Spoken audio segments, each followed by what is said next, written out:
everybody. It's been a long year. We've had a big snowstorm, some bad luck. I've been through a lot in the whole year with this bell tent.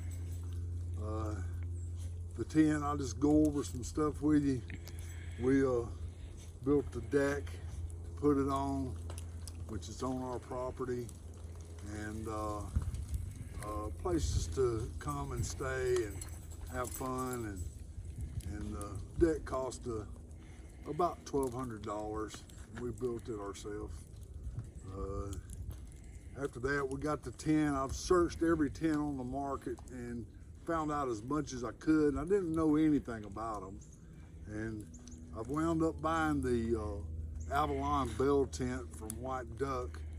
The main reason was the sides of it right here is 36 inches high. No other tent has that on the market. A lot of them are about like this. So that means your headroom is a lot less inside than what this one is. We have a couch in here and it's slid up right to the wall, and I'm 6'3", and I can sit on it without it rubbing my head.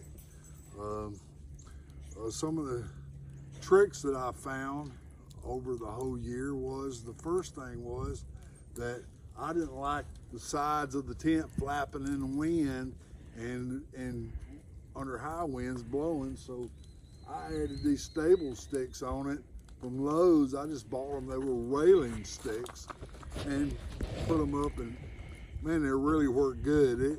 You know, it's been through some storms. The storm is on the YouTube channel that I have here. It was 60, 70 mile-an-hour winds, and it handled it just fine. The tent so far in high winds is great. Here in Alabama, I've had a lot of trouble.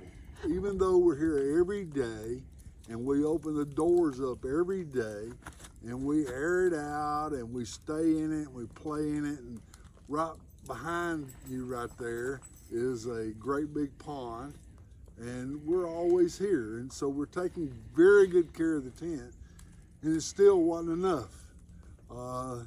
I started having major molding problem like within 2 months of buying the tent. Searching the internet, searching everybody, trying to talk to the factory.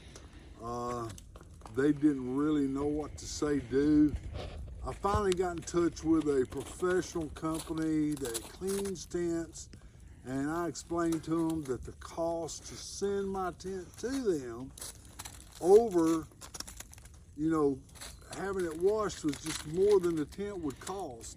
And the guy agreed. He said, well, it would cost too much to send it to me and to have it returned. He said, so I'll just tell you how we clean tents, and it works perfectly.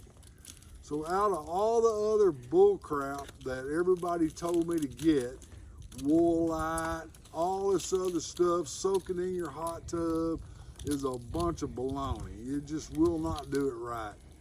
If you want to clean the tent on a pretty blue day, and you're going to have at least 3 days of clear weather, go online first and buy you 4 gallons of 303 weather guard. It's the best in the world, and it does not fade your tent. And once it dries, it's the exact color as it was when it started. You wash your tent with about 15% Clorox to water in the sunshine, and my tent went from black to it looking like brand new in 20 minutes. And I couldn't believe it, because I'd probably talked to 100 people that had all these theories of how to clean the tent, and it was a joke. It cost me hundreds and hundreds of dollars trying different things. And once I talked to a professional company that told me their trick of how to clean a canvas tent, it's just unbelievable. But the problem still persists, that I have trouble with mold and mildew, which I guess mold is mildew and mildew is mold, I don't know. But anyway, it has continued for the whole year. So the expense of washing the tent is a gallon of Clorox, 3 hours worth of work, and you wash it inside and out.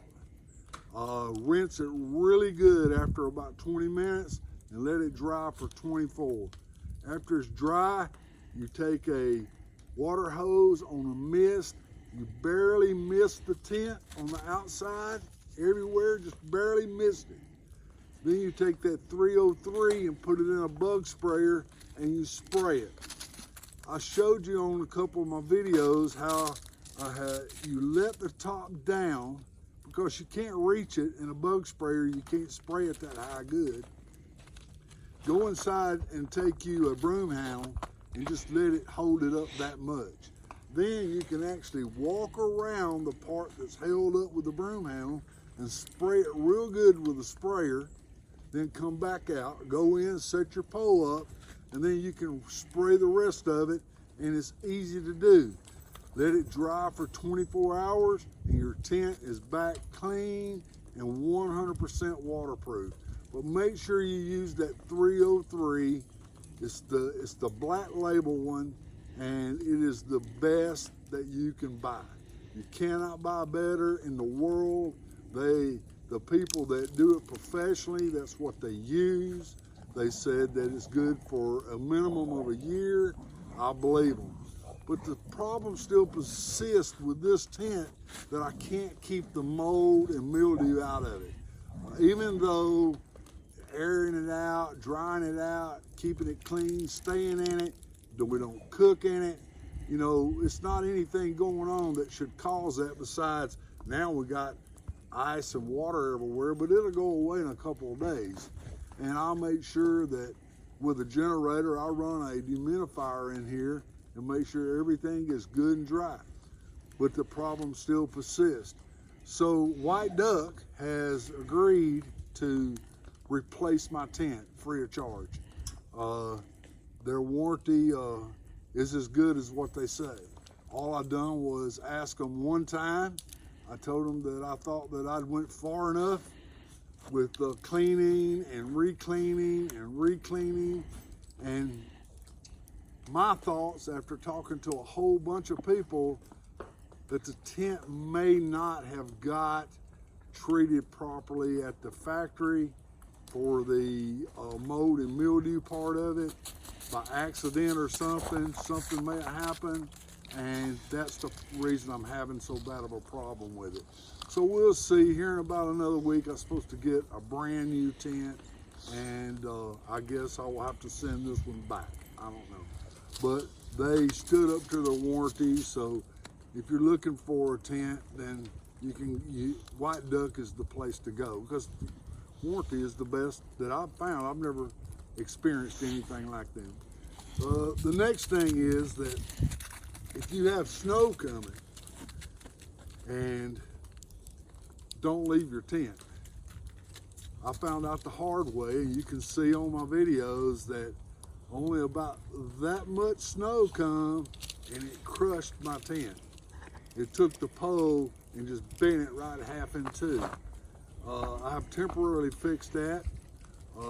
I have come up with a fix for that problem in my own mind, and that's what I'm going to do.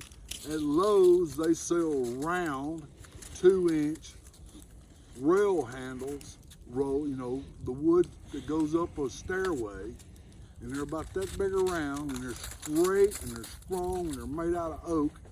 And I'm going to get one of them, and I'm going to try to get a PCV pipe end that's rounded to slide over the top of it to where it'll be safe for this. The next thing that I found that they don't tell you from the factory is when you're putting this up, you have to make sure that your pole is right in the center of the circle of the top. If you get it off center, when you put it up, you will never stretch your tent correctly. It'll look terrible. So what you need to do before you put it up on the inside, you need to just take a straight edge, a ruler, and mark your line across there and turn it around, mark you another line across there and get the center of it. draw you a little circle right there with a magic marker, and that's where the end of your pole needs to go when you're setting it up in the air. Once you get it set up and it sits there for just an hour, you can never change the location of that pole. Once it stretches that canvas and makes that little circle, that's where it'll be forever. So you need to make sure when you're putting it up that you put it in the center of the reinforced canvas on the top. Now, I'm really new at making these videos, and I'm trying really hard. I'm sure that a year down the road, it'll be like everybody else's videos. They're a lot better, they're a lot fancier, and you'll like them a lot more. I feel that I know a whole lot about these bell tents. I know enough about them that the factory has people call me to help them fix their problems when they're setting them up. If you have a problem and you want to call me, there's not a problem. Just message me on YouTube and I'll give you my cell phone number. I believe I have found just about every trick there is to these. On heating, I want to touch on that. This has the hole to put the inside wood burning stove in. I want to tell you, I'm 58 years old. I'm disabled. I can't do much anymore. My wife, she's still in good health, but you know, we can't go out in the woods and chop firewood all day long and run a chainsaw all day long. And a cord of wood is $225 delivered.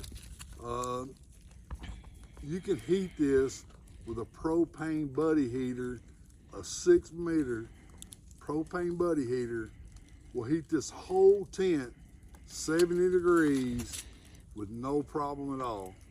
The other night when it was real cold before we got this snow, I was in it with my buddy heater and I had it on, and it went from 14 degrees to 70 degrees inside the tent in 30 minutes. Held it with no problem, and I think the weighing of all the work of getting the wood, all the work of where you're going to burn your tent down, all the work of that is a lot more risk and a lot more expense than running it off of a propane tank. A propane tank, I've got a 30-gallon propane tank, and it will run that little buddy heater for almost a week. Compared to the cost of firewood and how hard it is to cut it up and tote it and bring it in and out and the ashes in and out, it's just, to me, it's a no-brainer. I mean, go with propane, use you a buddy heater. They're called buddy heater. It'll heat the tent right up. You can turn it on low, medium, or high. And what I've done, I've got a Yamaha inverter generator. That generator will run all night long on a gallon of gasoline. I've had it for about 12 years. It's the most amazing generator. It puts out 35 amps at a peak. It's the most amazing generator that I've ever had. It's super quiet. I built a little hut to put it in to keep it out of the rain and moisture. And it's been doing really well. I wished I'd have had electric start put on it to where I could turn it on and off from inside the tent. And as far as outhouse goes, I built my own outhouse. Doves is also a shower house. So I'm gonna do some upgrades on that this spring when the ground dries real good. So that is really working good with a instant water heater. It really works good. It's actually better than inside my house. So what else can I tell you? Watch the snow. It is really bad. It will tear your tent right down. I don't know what other people say, and I've seen some videos with people with that much snow on their tent. I don't know how they did it, because I got a video with this much snow and it completely wiped this tent out. and the wind wasn't blowing either. So could be that they've upgraded their center pole like I'm gonna do, and it should never do that again, hopefully. I hope you liked the video. I hope that you like that. Hit the like button right down there, and I really appreciate it if you do it. I'm trying hard to get this going, so if you would share it, if you subscribe to it and see my other videos, I'll try to do y'all one every couple of days. So thank you so much for watching, and we'll talk to you later. Bye-bye.